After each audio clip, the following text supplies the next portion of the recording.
Hola, mi nombre es Claudio Constantini, soy bandoneonista, pianista y compositor y acabo de interpretar el primer movimiento del concierto en re menor de Johann Sebastian Bach. Este concierto en realidad fue compuesto originalmente por Alessandro Marcello, quien fue un contemporáneo de Bach, a quien Bach admiraba. Bach cogió esta música y la transcribió para otro instrumento, en este caso un instrumento de teclado, y hoy en día esta transcripción, que es una de las más tocadas de Bach, se suele tocar sobre todo en el piano. ¿Cómo podemos nosotros hacer una interpretación que suene convincente de música que no fue escrita para el bandoneón en bandoneón? El bandoneón, por supuesto, no existía en la época de Bach, fue bastante posterior, y ningún compositor clásico de la música occidental, hablo, compuso para el bandoneón. Entonces, fuera del tango, tenemos muy pocas referencias sobre cómo tocar, cómo interpretar esta música. Así que yo pienso que nos podemos centrar en algunos puntos principales para empezar a embarcarnos en este viaje eterno que es poder dominar, aunque nunca se domina, pero poder interpretar esta música, ¿no? Pienso que hay que recalcar especialmente la estructura de la pieza, hay que estudiar y entender, comprender muy bien la estructura de la pieza para poder hacer una interpretación convincente de ella. Tenemos que cuidar muy bien la articulación, la manera específica de articular el bandoneón en esta música, que no es la del tango, y es muy importante concentrarse mucho en el cuidado, en el control del fuelle, porque cualquier cosa, sobre todo en esta música que es tan poco articulada en el sentido comparado al tango, cualquier cosa que hagamos nosotros de más, cualquier extra movimiento, cualquier cosita, se va a notar en la música y va a ser pues en detrimento de ella, ¿no?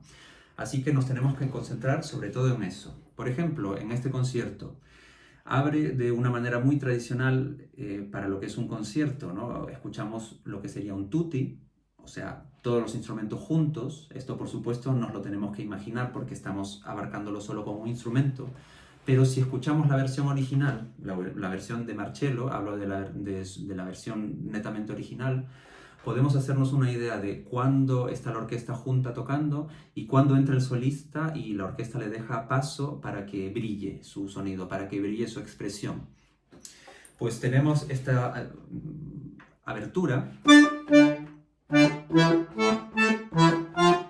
orquestal,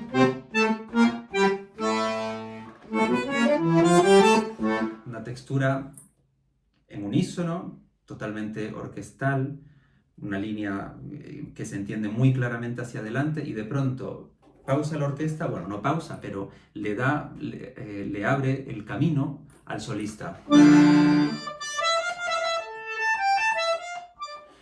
Entonces tenemos que de alguna manera interpretar, expresar eso distinto, como si fuésemos dos personas, ¿no? Como si somos el personaje orquestal y de pronto somos el personaje solístico.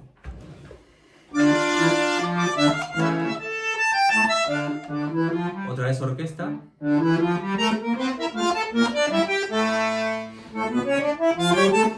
Y otra vez solista. Más dulce.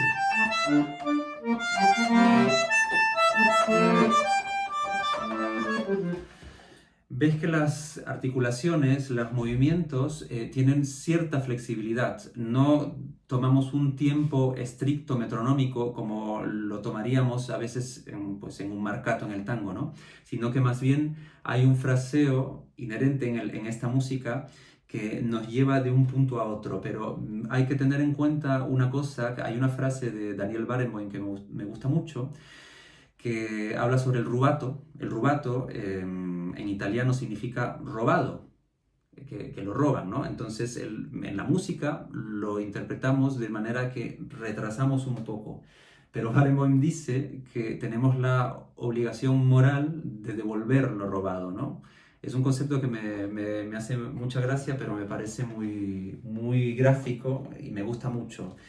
Cuando cogemos algo de tiempo, de espacio, tenemos que de alguna manera darlo de vuelta, ¿no? Son energías que se tensan y se distensan, por decirlo de alguna manera. Y esto en la música barroca lo tenemos ampliamente, bueno, en la música clásica, y en realidad en todas las músicas lo tenemos, cada una a su estilo, ¿no? Pero esto es algo que nos va a ayudar también a construir las frases musicales de una manera convincente, como lo acabo de hacer en esta frase.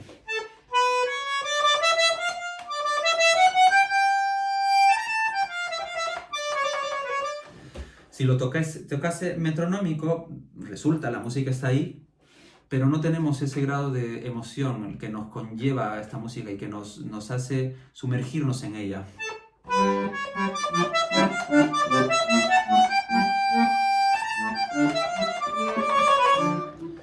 Entonces perdemos esa expresividad propia, ¿no? Mientras que en la parte orquestal, al comienzo,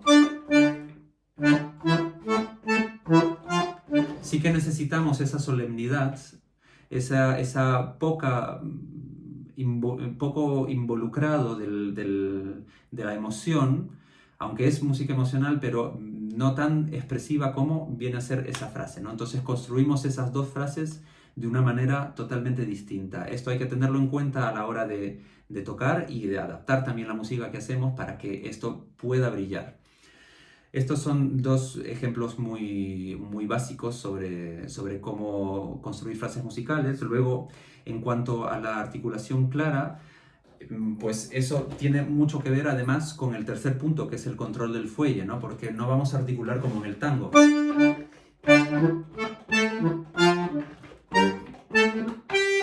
que es algo mucho más visceral, mucho más inmediato, espontáneo, ¿no? Aunque lo estudiamos y lo aprendemos y llega a ser nuestro idioma, nuestro lenguaje, la manera de articular en el tango, es una manera, como digo, que suena más visceral, ¿no? Mientras que aquí suena más cuidado quizás, más pensado e interpretado de una forma un poco más larga, ¿no? No tan ching, ching, ching, ching, no tan vertical, sino de una manera cuidando una frase entera. Entonces vamos a articular cuidadosamente, haciendo una especie de línea, subiendo hacia arriba y hacia abajo. Hablo de dinámicas, ¿no?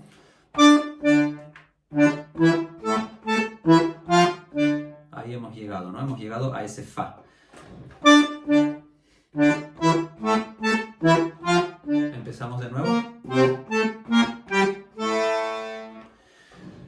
De esa manera articulamos de una manera un poco más arraigada en el estilo, ¿no? En la estilística barroca, para lo cual además recomiendo escuchar mucha música barroca, familiarizarse con distintas interpretaciones, tanto de ensambles que se especializan netamente en el barroco, como instrumentistas que no son especializados en barroco, pero tocan música barroca, ¿no? Para hacernos una biblioteca de interpretaciones en nuestra cabeza, ¿no? Y tener el mayor conocimiento posible para hacer las decisiones mejores posibles, que van mejor también en cuanto a nuestro sentido del gusto y la responsabilidad que tenemos para hacer, insisto, en que la música suene natural, como si hubiese sido escrita para este instrumento. Y por último, es esencial controlar el fuelle muy, pero muy bien, porque cualquier cosa que hagamos en este movimiento quizás más articulado no se siente tanto, pero en el segundo movimiento, el adagio, sí que sentiremos mucho si se nos va de la mano un poco el fuelle.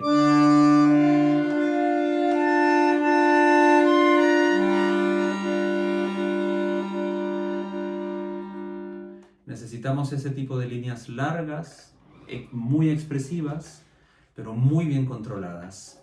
Para esto yo siempre recomiendo, para esto y cualquier música, siempre recomiendo los ejercicios de sonido de fuelle, de sonido estable, sin altibajos, sin picos, sonidos totalmente planos, y también ejercicio de el sonido con un poco de ondulación hacia arriba en cuanto a dinámica. Empezar suave, crecer en intensidad de sonido y bajar otra vez al suave, ¿no?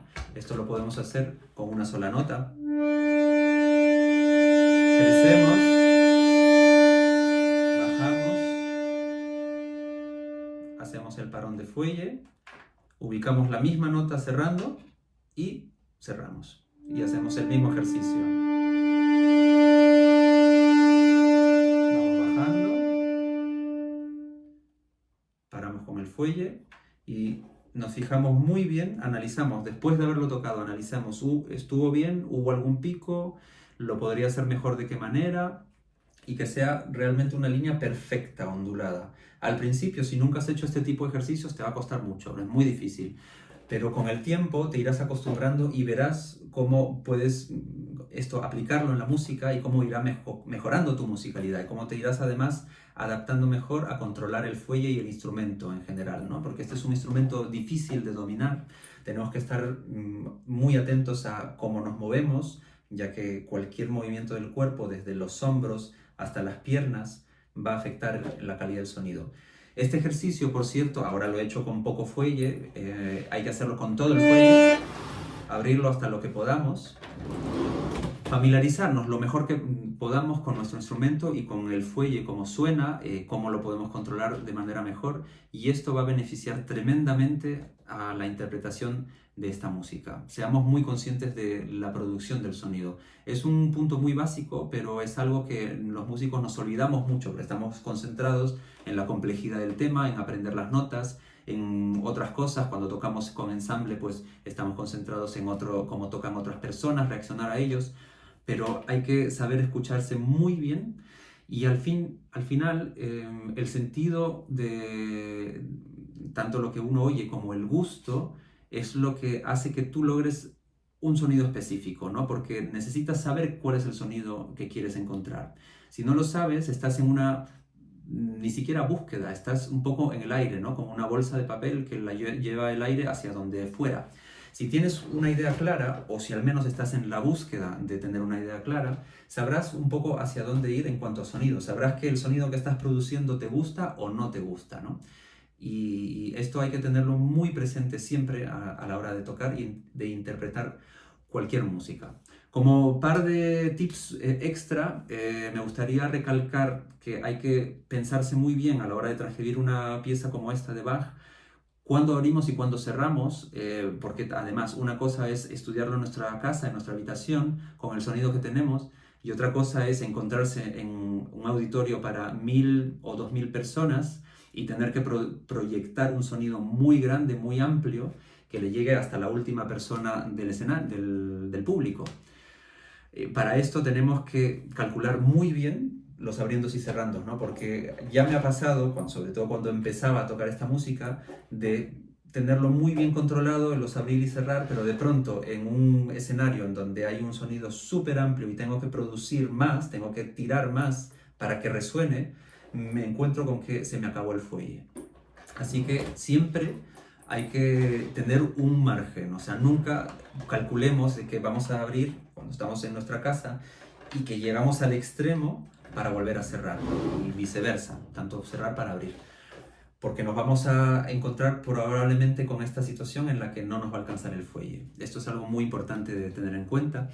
Y por otra parte, por último, escuchar muchas versiones de la música que queremos tocar.